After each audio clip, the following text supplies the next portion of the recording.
Hello, everybody. Dom Tiberi here, joined by Nicole Sheeran, Tim May, 97.1 The Fan, Letterman Row, and our buddy Bobby Carpenter, the Buckeye legend.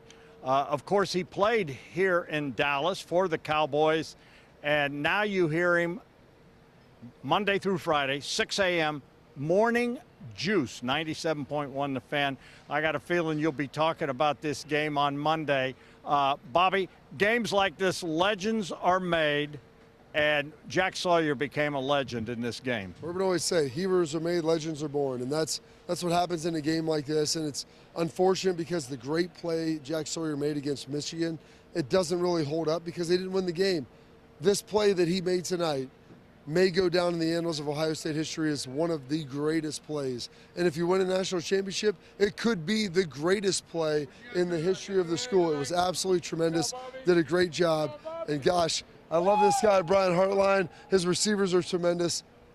We've got a great staff, Dom. It is what you want. They're great human beings. It's a great team. And my goodness, I love these guys. Nicole, this is so cool, and it's been fun to cover this team.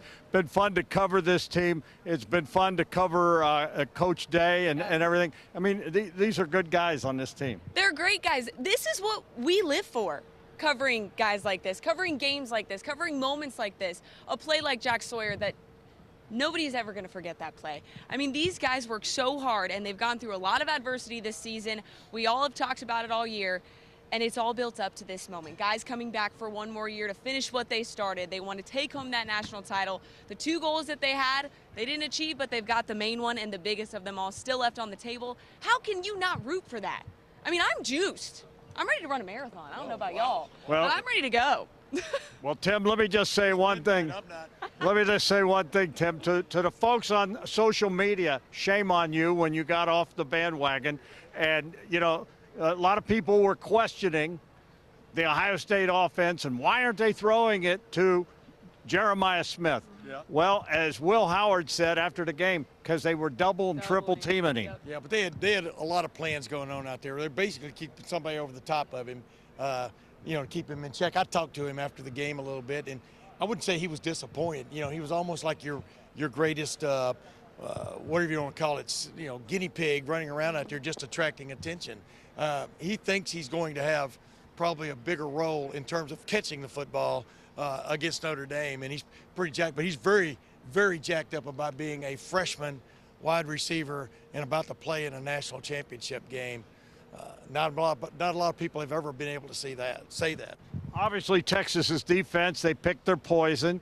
They tried to take Jeremiah out of the game, and Bobby, you know, the champions. Yep. Bobby, they took out Jeremiah and made that the thing. And next man stepped up, Carnell Tate, Emeka. We saw guys making plays.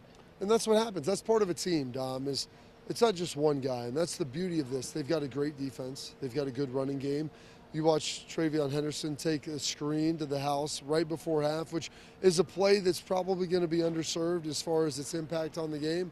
They took out J.J. Smith. Emeka made plays. You saw G. Scott make plays. Kazmarek made plays. Carnell Tate had a ton of catches. Emeka Buka was like, they had all kinds of options, and that's the beauty of this team is they have a lot of really talented players. You know, you look at what is coming next now, Nicole. Obviously, the Buckeyes are now one win away from winning a national title. January 20th, they will be in Atlanta. They will take on Marcus Freeman and Notre Dame.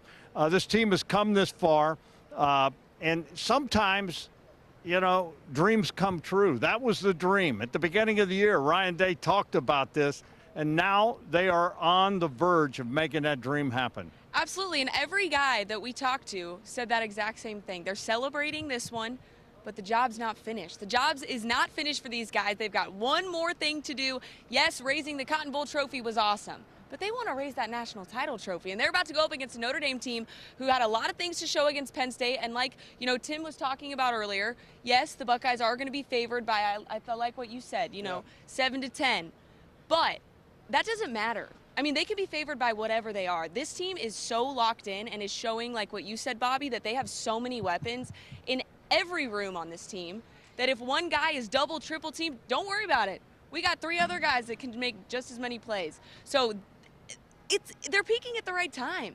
I mean, I feel really good about these guys going into Atlanta and getting the job done. I really do. Tim, there's a lot of history on the line here. And, you know, you think about Woody Hayes and the super sophomores. Yeah. You think about Jim Tressel winning in 2002. No one gave him a shot against Miami. You think about Urban and that run. Those 3 games I've often said is the greatest 3 games I'd ever seen in Ohio State history. What we are witnessing now, though, they're going to play their 16th game on the 20th. Yeah. This may go down as maybe the greatest season in Ohio State history if they can close this deal. Yeah, if they pull this off, they'll be the first team to win a 12-team college football playoff where they had to win 4 games of this magnitude. And, dude, they played the 3rd best team in the Southeastern Conference and beat them up. They played the Big Ten champion, a team they had lost to, and beat them up. This was a rock'em sock'em 12-round fight against Texas, but in the end, Ohio State had the big plays that made the difference and basically knocked them out with those big plays, especially the Jack Sawyer uppercut. So, yes, it'll be so interesting to talk to these players. I was talking to Donovan Jackson about the other day. People don't understand the grind that's going on down there in the trenches. Every game, every play of every game, you're getting hit on every play of every game by another 250, 300-pound dude. I mean, this is a lot to ask for college football players. But it'll be astounding if Ohio State pulls this off and joins the ranks of being the first team to win the first 14 college football playoff. And now they got a chance to be the first team to win the 12-team college football playoff. That's remarkable, just having that shot. Bobby, I want to follow up with that. This is uncharted waters. If this team can close the deal, you could really make a strong argument that this is the greatest team in Ohio State history. You look at the annals of Ohio State history, what they have done. You look at, they lost to an Oregon team that was ranked in the top 5. And then all of a sudden, they beat a Penn State team that's in the top 5. They beat an Indiana team that's in the top 5. They beat a Tennessee team that's top 10 by a huge margin. They beat an Oregon team in the Rose Bowl by a huge margin. It was ranked #1 in the country. They just beat a Texas team that was ranked in the top 5. They have all of the things that you need. This offense is producing, and defensively coming in, they want to be the best defense in Ohio State history. I said, if you win a national championship, you have a chance to be that, because that's how things are measured. And you look at their metrics, you look at the plays that they made, the huge plays out here on this field, the plays they made against Oregon, the plays against Tennessee, the plays against Michigan, Indiana. This team has done it all. The goal line stands. They have everything you need. And so if they're able to wrap it up, I mean, they'll have my vote. I was part of some great defenses, but this has been a very, very special group. Nicole, Notre Dame. Wait, I want to ask Bob, are you Yeah, go ahead. together a committee to determine the greatest defense in Ohio State history? We can put together a committee. We can figure it out, but I'm going to tell you this. Like, I don't know if I can go all the way. I grew up watching those defenses in the mid-'90s with Fick and with Vrabes and with Andy Katzenmoyer and Winfield and Springs, like all of these great players. I'm not as, like, I've seen the 80s. We've watched the tapes. I've seen the 70s. The 68, the 70s, 70 teams. They're great.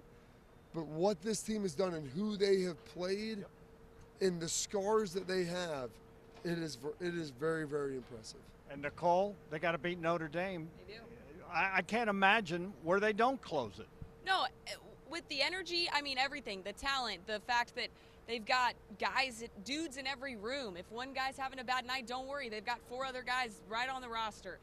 There is not a scenario in my brain where this doesn't end the storybook way that we all think it's going to end. I mean, with the way these guys are playing, yeah, there was a point in time against Texas where it was a little nervous. You looked at the score, it was tied up. This postseason, we're not used to seeing a score like that.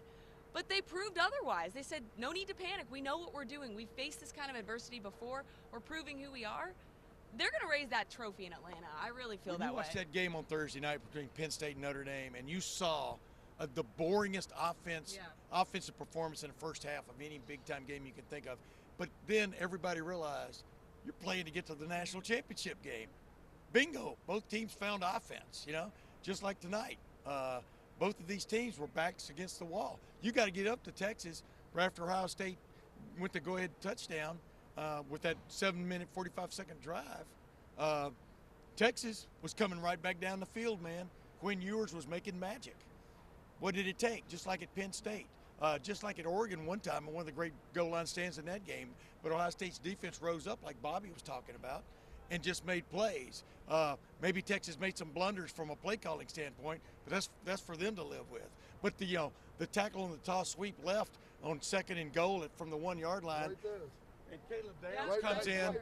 Caleb Downs forces the running back wide, and then Lathan Ransom, like I called him on this show before, sidewinder missiles coming at you. You know, you dodge the first one, but you didn't dodge the second one. And those are the kind of plays you need from great players to win something, a tournament of this sort. All right, Tim, it's kind of fitting because I scored a touchdown in this stadium about right there on that far hash. Right over there, and that was a big play. And so for those guys to make it right here in this end zone, it felt pretty good to me. There you have it, guys. Bobby Carpenter. Yeah, Bobby Carpenter, 97.1 The Fan. Tim May, 97.1 The Fan. Letterman Row, of course, Nicole Sheeran. Keep it on 10 TV, 10 TV Plus, and 97.1 The Fan for all your Buckeye coverage needs. And guess what? We're going to Atlanta and watch Ohio State win a natty. We'll see everyone down in the Peach State.